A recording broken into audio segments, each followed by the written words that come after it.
K-방역의 핵심은 확진자와 접촉한 의심 환자들을 예측해 최대한 빨리 검사하고 격리시키는 겁니다. 현지 역학조사를 통해 확인된 신도와 방문자, 거부, 연락두절 등으로 검사를 받지 않은 대상은 약 2천여 건으로 높은 양성률로 볼 때 이들에게서도 다수의 감염자가 발생했을 우려가 있습니다. 국민 여러분의 자발적 협조가 필요합니다. 하지만 자발적 협조는 고사하고 역학조사를 방해하는 일도 허다한데요. 그런데 역학조사에 협조하지 않으면 감염 경로를 알 수 없는 환자가 속출하게 되고 코로나19 확산세는 걷잡을 수 없이 커집니다. 결국 수도권은 거리두기 2.5단계로 격상할 수밖에 없었고 이로 인해 발생한 피해는 돈으로 환산할 수 없을 만큼 막대합니다. 이 천문학적인 피해액은 어떻게 보상받을 수 있을까요? 범법줄계 세법다오에서 준비한 감염병 예방법 첫 번째 시간. 오늘은 역학조사 거부와 구성권 청구에 대해 알아봅니다. 헌법줄계 세법다오 함께할 두 분 모셨습니다. 신중권 변호사, 박남주 작가. 어서 오세요. 안녕하십니까. 네, 오늘은 코로나19를 막기 위한 법, 바로 감염병 예방법인데요. 그중에서도 역학조사 방해에 관한 내용을 집중적으로 다뤄보겠습니다. 감염병 예방법과 역학조사 방해와 관련한 처벌 규정부터 우리 신 변호사 설명 좀 해주시죠. 예. 감염병의 예방 및 관리에 관한 법률 제79조에 따르면 네. 그 질병관리청장 등이 실시하는 역학조사에서 정당한 사유 없이 역학조사를 거부, 방해 또는 회피하는 행위, 네. 또는 거짓으로 진술하거나 거짓 자료를 제출하는 행위, 네. 그다음에 고의적으로 사실을 누락 은폐하는 행위는 다 금지되어 있고요. 예. 이를 위반하는 경우에는 2년 이하의 징역 또는 2천만 원 이하의 벌금에 처도록 규정되어 있습니다. 네. 역학조사 방해에는 검사를 거부하거나 또는 거짓 진술을 하는 등의 고의적인 은폐가 포함되는데요. 박남주 작가, 어떤 사례들이 있습니까? 네, 최근에 사랑제일교회 관련자들 중에서 네. 이 검사 거부를 하거나 또는 거짓 진술을 한 사람들이 이 고발 조치 당하고 있고요. 네. 그리고 예전에 많이 알려진 사례들 중에서는 유흥업소에서 일한 사실을 숨기고 이제 뭐 집에 있었다라고 거짓말을 한다든지 예. 또는 이태원 클럽에 가서 감염된 이 학원 강사가 자신의 직업 및 이 동선을 거짓말하는 사례도 그 있었습니다. 사건 있었죠. 예, 예. 그리고 고의 은폐의 경우에는 이 신천지 대구 교회나 또는 이 광화문 집회에 참석을 했던 대형 교회에서 이 참석했던 그 명단을 좀 은폐하는 일이 있어가지고 예, 고발이 사랑제일교회. 진행 중입니다. 예. 네네. 예, 역학조사에 어려움을 겪는 이유 중 하나가 확인되지 않은 사실의 유포입니다. 관련 내용 먼저 들어보시겠습니다. 보건소에서 지금 받으라고 문자 같은 거 받고 가서 받았더니 양성이 엄청나게 많이 나왔어요. 그래서 이게 한 번 더 받아봐야 되겠다. 그래서 병원 가서 다시 받았더니 거의 다 음성이 나왔다는 사람들이 지금 문자가 서로 공유가 하고 있습니다. 그분들 양성 판정 받고 움직였다는 건가요? 병원으로 갔어요. 바로. 그래서요. 그러시면 안 되시죠. 뭐가 안 돼요? 양성 판정을 받는데 양성이 나왔는데 거짓말이잖아요. 적시기가 또 거짓말 치고 자빠졌어. 니들이 그렇게 일을 제대로 못하니까 못 믿고 가서 하니까 음성이 나오잖아요. 양성인데 가짜 양성이잖아. 어디서 거짓말을 또 치려고 국민한테 또 소리를 높이고 야단이요. 예, 보건소 상담자가 상당히 좀 충격을 받았을 것 같은데요. 네. 가짜 뉴스를 믿고 저렇게 막 소리를 지르고 화를 내고 감정을 표현하고 하는 것 자체가 물론 직접 상담하는 분도 어렵긴 하지만 이 이야기를 또 퍼뜨리고 하면서 방역에 대한 방해가 되지 않습니까? 이 반사회적인 행동이고 우리 모두를 위험에 빠뜨린 것인데 네. 박남주 기자는 이 원인, 도대체 말도 안 되는 가짜 뉴스를 믿고 저렇게 퍼뜨리고 하는 이유가 뭐라고 생각을 하세요? 일단 그 자료 화면으로 나온 내용을 보면요. 예. 일단은 코로나19가 확진이 되면은 네. 이 즉시 검사자에게 이게 통보가 되고 구급차를 이용해가지고 국가 지정 병상에 격리가 됩니다. 네. 그런데 과연 이 과정이 한 3시간 정도가 걸리는데 이 과정에서 다른 곳에서 또 검사를 받았을 수 있는지에 대해서 예. 많은 분들이 이제 의구심을 갖고 계십니다.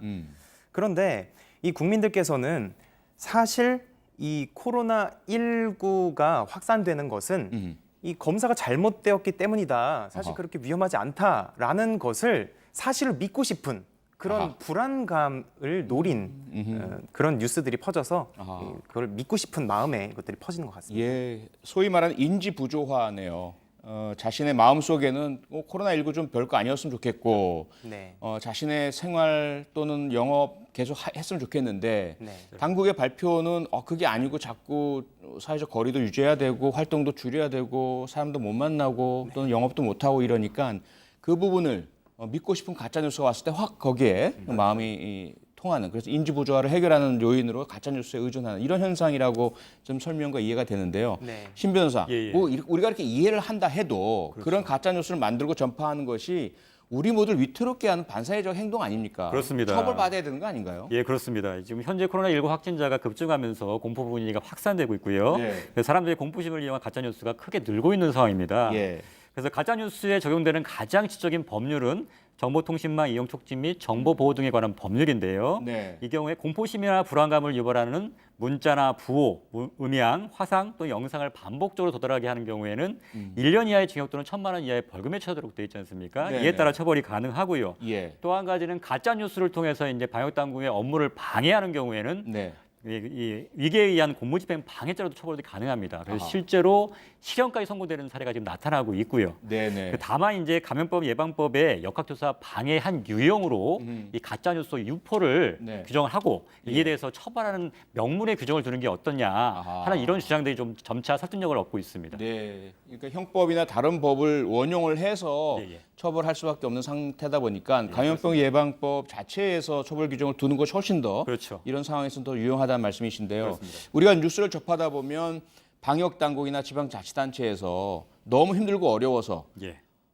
방역에 또 검사에 응하지도 않고 또는 회방 놓고 가짜 정보를 제출하고 예, 예. 이런 사람들 고발했다 이런 보도를 많이 접하잖아요. 그 고발이라는 것이 도대체 어디에 하는 것이고 왜 하는 것이고 어떤 법이 적용되는지 좀 설명해 주시죠. 예, 고발 아까 처음에도 말씀드렸듯이 예. 감염병 예방이 관리에 관한 법률에 보면 역학조사를 방해하거나 뭐 거짓 사실을 유포하는 경우가 하는 경우에는 이 감염병 예방법에 우선적으로 처벌이 감염병 되겠고요. 예방법. 그에 따라서 이제 고발이 네. 이루어지고요. 네. 또 한 가지는 말씀드렸듯이 위계로서 공무원의 직무집행을 방해하는 경우 네. 형법상의 위계에 의한 공무집행 방해죄로 처벌이 가능하기 때문에 네. 주로 이 두 가지 죄로 지금 고발이 이루어지고 있습니다. 예. 박남주 작가, 그런데 고발이란 것은 사법당국 경찰이나 검찰에 고발을 하면 또 거기서 조사를 하고 시간 걸리고 소환하고 많은 시간이 걸리잖아요. 네. 그것보다 급한데 방역당국이 직접 조금 집행할 수 있는 이런 수단이나 방법은 없을까요? 네, 이제 저도 법학을 공부했던 입장에서 네. 이게 이론적으로 가능할 것 같다라는 생각이 들어서 네. 이제 지인 법조인들과 얘기를 좀 나눠봤습니다. 그랬더니 이 행정과 관련된 일에 대해서는 조금 네. 소극적으로 나갈 수밖에 없기 때문에 아하. 이론적으로는 가능할 수 있어도 네. 이게 실제로 고발 없이 강제력이 이루어지긴 조금 힘들다라는 의견들이 좀 다수였습니다. 예, 그러니까 강제 조치, 뭐 행정상 즉시 강제 이런 것들이 이론상으로는 가능하지만 실제로 했을 경우에 부담 때문에 네. 그렇죠? 만약에 저항하다가 부상이 생긴다든지 그러면 예. 이것이 뭐 과잉 행정행위 아니냐 네. 뭐 이런 것들 때문에 사실상 잘 이루어지지 못한다 말씀이잖아요. 네. 어떻습니까, 신 변호사? 실제로 그렇다면 이러한 모든 복잡한 과정을 거치고 고발을 거쳐서 처벌을 받은 사례 있을까요? 예, 한번 조사를 해봤거든요. 네. 그래서 2020년 8월 20일을 기준으로 했을 때 예. 감염법 예방법으로 처벌받은 사례는 총 53건이 확인이 됩니다. 어. 그런데 대부분의 경우에 이제 자가격리 수칙 위반한 경우였고요. 50건 정도가. 자가격리 수칙 위반. 예, 그래서 네네. 경우 다 모두 유죄 판결을 받았고요. 네. 이제 거짓말로 정부의 역학조사를 방해한 혐의에 대해서는 이제 3건이 확인이 되는데 예. 한 건이 이제 실형을 받은 경우가 있고 아하. 그다음에 징역형의 집행유예. 집행유예. 네, 한 가지는 고의성 입증되지 않아서 무죄 판결을 받은 게 있습니다. 아, 예. 그래서 이제 실형을 받은 사례를 이제 살펴보니까 이게 수원지방 성남지원에서 판결이 난 건데 네. 자격리 의무를 위반한 것뿐만 아니라 예. 이를 은폐하는 과정에서 역학조사관에게 거짓 진술한 가족의 경우예요. 아하. 그래서 이제 그 남편의 경우에는 경조치 위반하고 거짓 진술 합쳐져서 징역 10월을 선고받았고 네. 이 사람 남편의 그 처에 대해서는 역학조사지 거짓 진술했다고 해서 징역 6월. 6월. 그다음에 그 모친에 대해서는 역학조사 시 거짓 진술에 대해서 벌금 300만 원이 각 선고됐습니다. 네네. 박남주 작가, 그런데요, 이렇게 실형을 선고받은 사례도 있긴 하지만 네. 대부분의 경우는 사실은 벌금형이거나 앞서 무죄 판결 받았다고도 신 변호사 말씀 주셨는데 네. 뭐 일반 국민들은 너무 처벌이 약하다. 위험한 행동인데도 불구하고 이런 의견이 많지 않나요? 네, 아직 많은 사례들이 다 많이 나오지 않았는데요. 네. 일단은 2020년 8월 기준 이 방역 저해 관련 사건 338건 중에 네. 22명이 구속된 상태고요. 그리고 검찰 측에서는 이 조직적, 계획적, 악의적으로 네. 이 역학조사를 방해하는 행위를 하거나 또는 방역 요원이나 또는 의료진들에게 폭행, 협박을 하거나 예. 또는 이 방역 정책을 적극적으로 방해할 경우에는 구속 수사를 원칙으로 한다고 하고 있고요. 네. 그리고 법무부에서도 법정 최고형을 구형한다고 하고 있기 때문에 예. 아직은 좀 더 지켜봐야지 될 것 같습니다. 아직은 지켜봐야 되겠다. 네, 국민들의 의견을 유튜브 댓글을 통해서 알아봤습니다. 함께 보시죠. 감염법 예방법에 대한 당신의 생각은? 왜 숨겨서 남한테 피해를 주나? 다른 누군가를 죽일 수도 있는 간접적인 살인행위다. 코로나 확진된 게 잘못은 아닙니다. 그런데 동선을 속인 건 당연히 처벌받고 구상권도 청구하는 게 맞다고 생각합니다. 거짓말하거나 검사 안 받는 사람들 징역을 살게 하든 벌금 몇 억씩 부과할 수 없나? 누군가는 생명을, 또 누군가는 가족을 잃는 건데 거짓말쟁이들을 봐주고 하면 제2, 제3의 거짓말이 나옵니다. 국가를 믿고 있는 많은 국민을 위해 강력한 처벌이 필요합니다. 자, 지금 소개한 유튜브 댓글은 박남주 작가가 준비해 온 거잖아요. 네, 맞습니다. 예, 그 안에 보면 이제 구상권이라는 표현이 많이 등장을 합니다. 네. 예, 구상권이란 건 우리가 뭐 많이 듣기도 하긴 했지만 네. 정확하게 어떤 것인지 좀 설명을 해 주시죠. 예, 구상권의 뜻은 남의 채무를 대신 갚아준 사람이 그 사람에 대해서 갖는 반환 청구권인데요. 네. 이 코로나19와 관련지어서 보면은 네. 방역에 협조를 하지 않아서 그 발생한 감염에 대해서 발생한 아하. 방역비나 치료비를 네. 국가가 먼저 대신 내주지만 네. 나중에 다시 돌려받겠다라고 하는 겁니다. 아, 일단 먼저 국가가 내고 또는 비용을 집행을 하고 네. 그다음에 이제 책임 있는 자에게 예. 걷어들인다 이렇게 이해하면 되겠네요. 네, 맞습니다. 네, 실제로 이번 코로나19 사태와 관련해서 구상권 청구 사례가 속출하고 있습니다. 서울시가 역학조사 방해와 구상권 청구에 관한 홍보 영상을 만들었는데요. 실화를 바탕으로 만든 내용이라고 합니다. 영상 먼저 보시겠습니다. 그거 다단계 불법인 거 몰랐어? 몰랐지. 거기 가면 심심하지도 않고 노래도 신나게 하고. 마스크 벗고 침 튀기면서 노래하고 허가도 안 받은 밀폐된 공간에 모여서 안 죽은 게 다행이네. 아빠, 건강용품, 화장품, 홍보관, 체험행사 설명회 그런 거 등록 안 된 데는 다 불법이야. 그 무엇이냐 구상권이여. 그거 어떡할겨. 그러게 동선은 왜 숨겼어? 광주랑 제주도 갔던 거. 사람이란 게 왠지 움츠러 들고 그러지. 아버님 때문에 이 사람 신 변호사, 실제로 구상권이 청구된 사례 그리고 집행된 사례도 있습니까? 예, 청구된 사례는 있습니다. 네. 이게 지금 보신 것처럼 광주시가 동선을 숨겼다는 이유로 2억 2천만 원의 구상금을 청구한 송파구 60번 확진자의 사례. 지금 보신 것처럼 예. 이게 서울시가 홍보 영상으로 제작을 했고요. 네네. 그다음에 국민건강보험공단이 방역수칙 위반이나 역학조사 방해 등을 이유로 사랑제일교회 신도 1,000여 명을 상대로 50억 원 상당의 구상금을 청구할, 뭐 이건 아직 예정이고요. 예. 그다음에 제주도가 증상을 속이고 여행했던 모녀에게 지난 3월에 1억 3천만 원의 구상금을 청구한 사례가 있습니다. 네. 그래서 그다음에 또 한 가지 그 외에도 지금 서울시에서는 국민건강보험공단, 정부, 그다음에 서울시가 합해서 약 150억 정도를 그 사랑제일교회에 이제 구상금 청구하겠다고 지금 밝힌 상황이고요. 네. 그다음에 이외에도 자영업자들이 이제 신천지나 사랑제일교회 상대로 해서 영업 손실에 따른 손해배상을 청구하겠다 이렇게 아하. 밝히기도 했습니다. 네네. 다만 이제 피해를 실제로 지불한 경우는 아직까지는 없습니다. 아직은 없습니까? 예, 예. 박남주 작가, 지금 네. 신 변호사가 구상권 청구 사례를 이제 소개를 해주셨는데 예. 아직 집행된 사례는 없다. 네, 그리고 맞습니다. 실제로도 구상권 청구를 하기는 뭐 이렇게 용이하다 그럴까요? 절차가 있으니까 할 수는 있지만 네. 그걸 받아낸다는 거 너무 어렵지 않나요? 일단은 저도 다시 이론적으로는 가능할 수도 있을 거라고 생각이 아, 드는데 예. 아직 그 몇 개월 전에 제기된 소송도 아직 재판도 안 열렸다고 합니다. 어. 물론 이게 지금 코로나19로 인해 가지고 재판도 이제 막 뒤로 좀 밀리는 경향도 있다 그래서 그러게요. 예, 뭐 예. 이런 이유도 있겠지만 조금 더 지켜봐야지 이게 과연 법리적으로 가능한지 좀 예. 살펴볼 수 있을 것 같습니다. 그러니까 신 변호사 이게 구상권을 청구한다는 것에서 그친다면 그다지 의미가 없잖아요. 실제로 구상권이 집행이 돼야 하고 예, 책임에 대한 어떤 그런 배상을 해야 될 텐데 어떻게 해야 이것을 책임지게 만들 수 있을까요? 방법이 있나요? 예, 뭐 실질적인 소송에 들어간다고 하면 여러 가지 이제 입증해야 될 것들이 많지 않습니까? 예를 들면 고의에 의해서 역학조사를 방해했다는 부분하고 그다음에 인과관계도 입증해야 되기 때문에 어려운 면이 있긴 있습니다.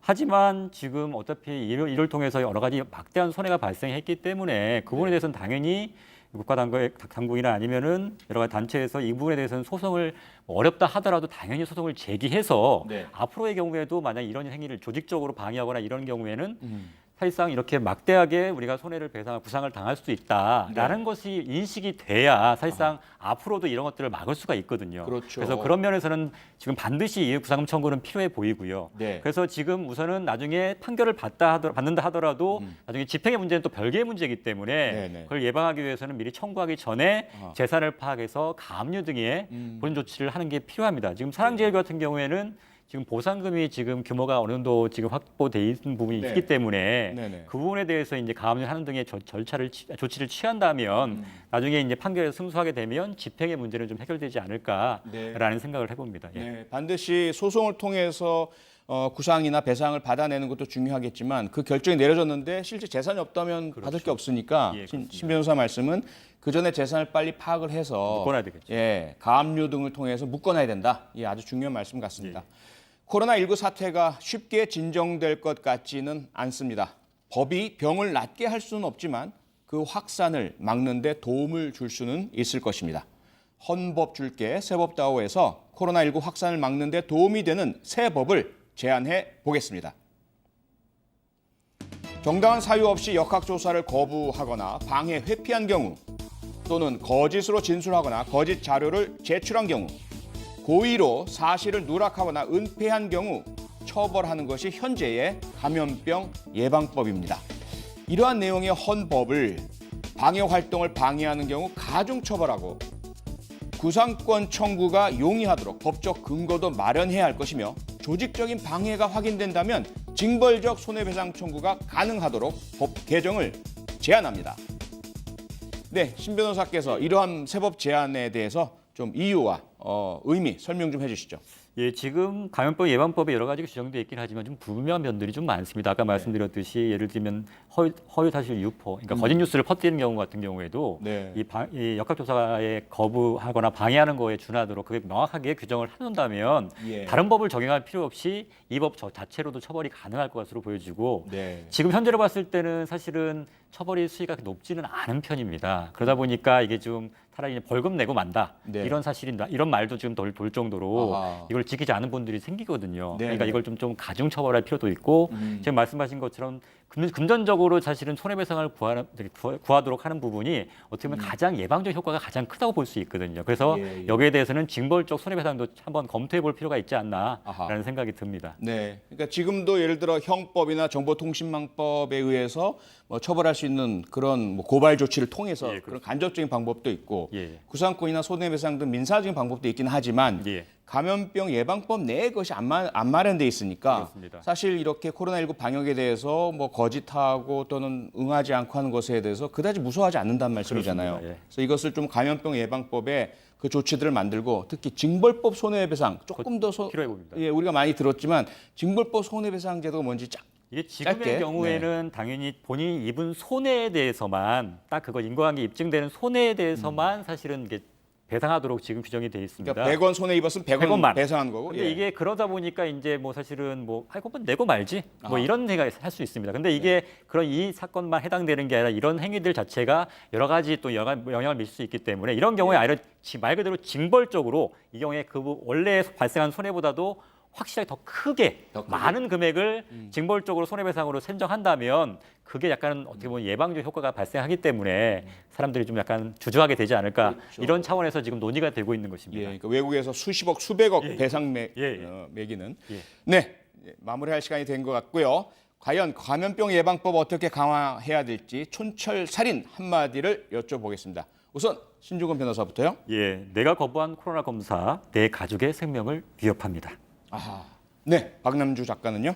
네, 매도 먼저 맞는 게 낫다. 감염 의심이 조금이라도 되면 솔직하게 검사 받고 역학조사에 임하자입니다. 네, 저는 방역은 줄다리기다. 모두가 한 마음으로 최선을 다해서 줄을 당길 때 힘들다면서 줄을 놓는 한두 사람이 있으면 그 줄다리기는 지게 되어 있다. 이런 말씀을 드리고 싶습니다. 헌법 줄게 세법다오는 여기까지입니다.